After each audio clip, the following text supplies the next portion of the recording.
sebagai prajurit, saya pertaruhkan karir, pangkat, jabatan saya untuk 11 prajurit itu.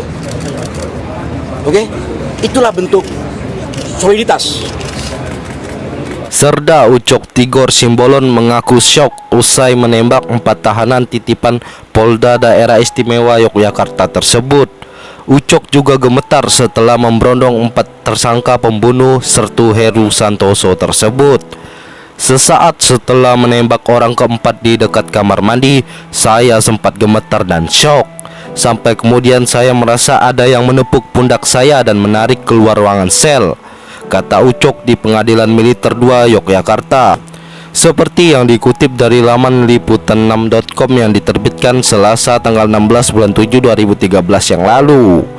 Ucok memaparkan pengakuan itu saat bersaksi untuk 5 terdakwa, yakni Sertu Trijuwanto, Sertu Anjar Rahmanto, Sertu Martinus Roberto, Sertu Suprapto, dan Sertu Herman Siswoyo.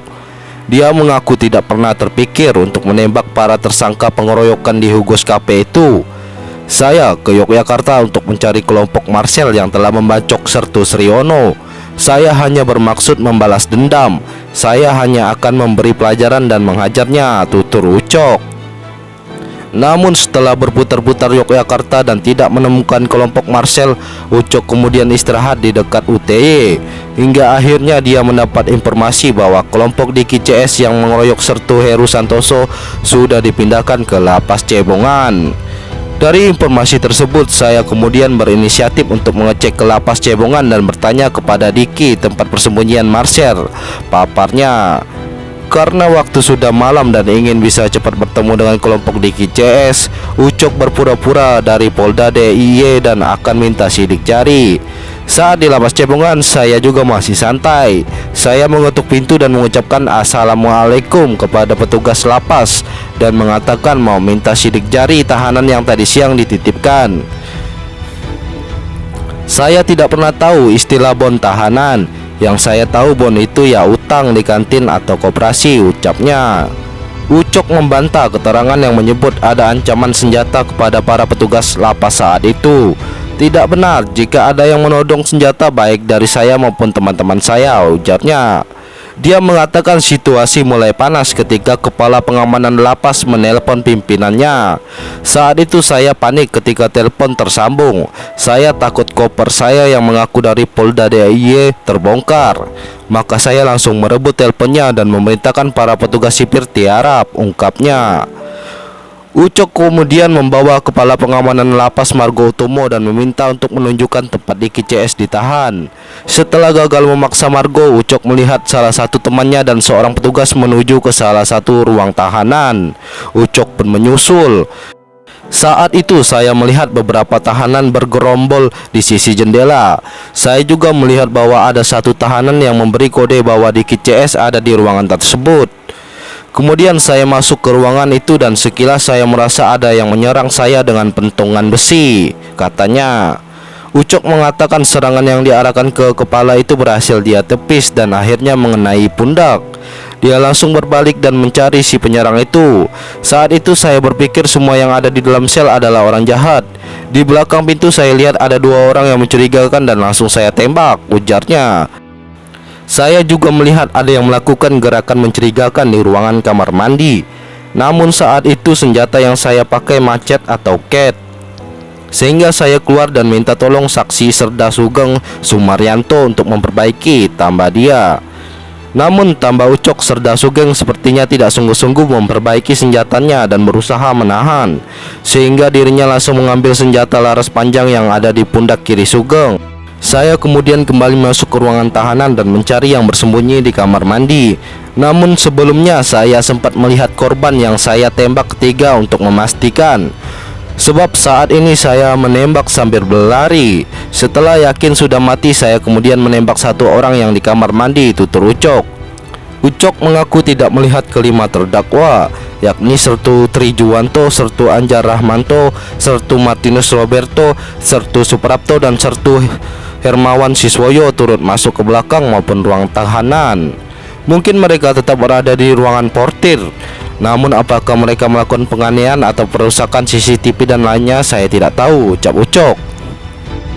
Dikutip dari laman Tempo.co, wartawan Tempo.co berkesempatan mewawancarai Serda Ucok Tigor Simbolon. Berikut petikan wawancara Tempo dengan Sersan 2 Ucok Tigor Simbolon. Apakah penyerbuan dan pembunuhan itu direncanakan? Tidak, kalau saya tidak ditunjukkan, saya tidak tahu. Dari beberapa saksi kan ada yang menunjukkan. Menurut Anda bagaimana jalannya insiden itu? Kejadian itu begini, sebetulnya setelah mutar-mutar mencari si Marcel, ada yang sudah mengajak pulang, ada yang sudah tidur lah, apalagi ada senior saya di situ. Kan ada Bang Suprapto. Lalu ada informasi Deki dan kawan-kawan dipindahkan ke lapas Cebongan.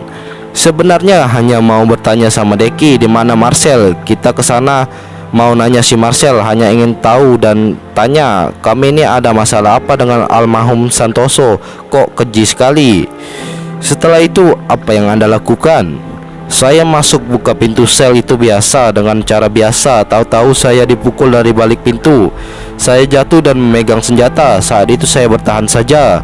Kalau ada jarak pasti ada penembakan peringatan. Kenapa masuk sampai sel Deki?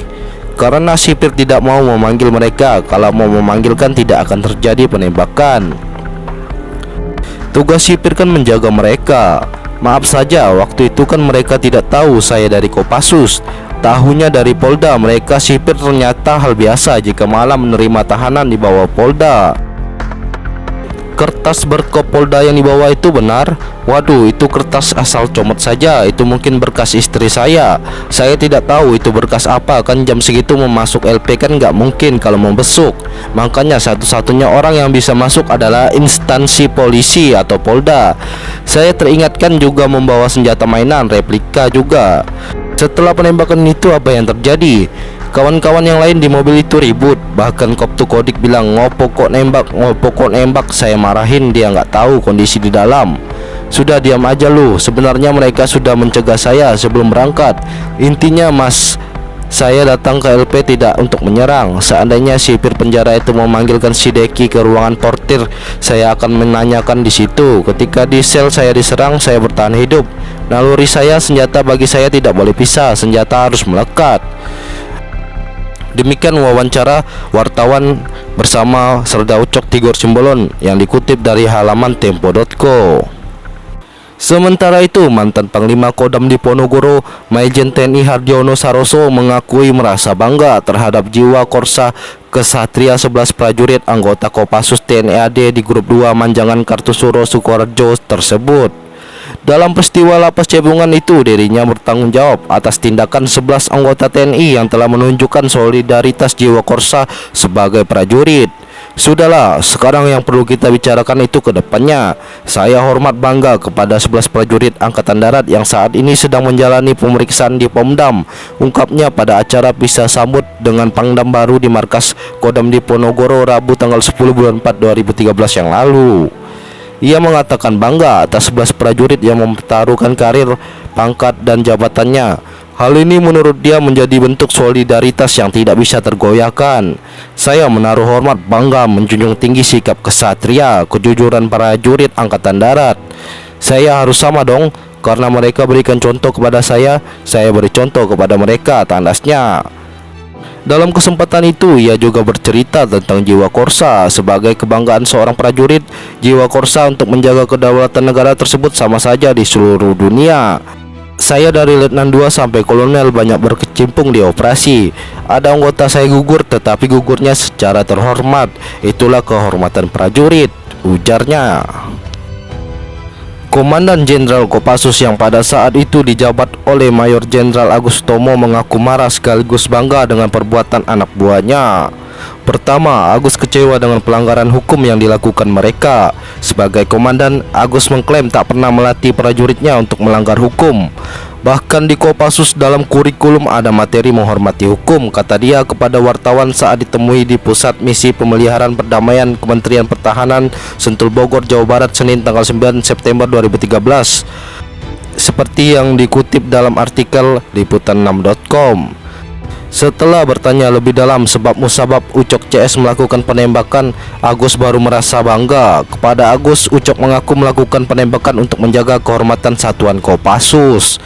Menurut Ucok, setelah membunuh Serka Santoso, Diki CS membacok kepala Sersan Sriono, anggota Kopassus juga. Sriono pun mengalami luka serius, bahkan sempat tak sadarkan diri selama 3 pekan. Jujur, setelah itu saya merasa makan tak enak, tidur tak nyenyak. Kehormatan dan harga diri kami terinjak, kata Agus menirukan ucapan Ucok akhir Maret lalu.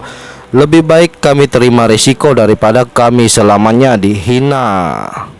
Alasan itulah yang membuat Agus memberi hormat kepada Ucok CS, sebab mereka bersedia mengorbankan diri dan karir demi kehormatan satuan Kopassus. Agus menyebutkan ada pesan moral pasca peristiwa berdarah di LPC Cepungan, yakni masyarakat Yogyakarta merasa aman dari gangguan preman. Hal ini disebabkan pelaku-pelaku utama premanisme di Yogyakarta sudah ditembak oleh Ucok CS. Ancaman keamanan di Yogyakarta turun drastis. Mahasiswa sudah berani keluar malam. Peredaran barang haram narkoba sudah berkurang drastis karena kelompok Diki CS juga pengedar, kata Agus.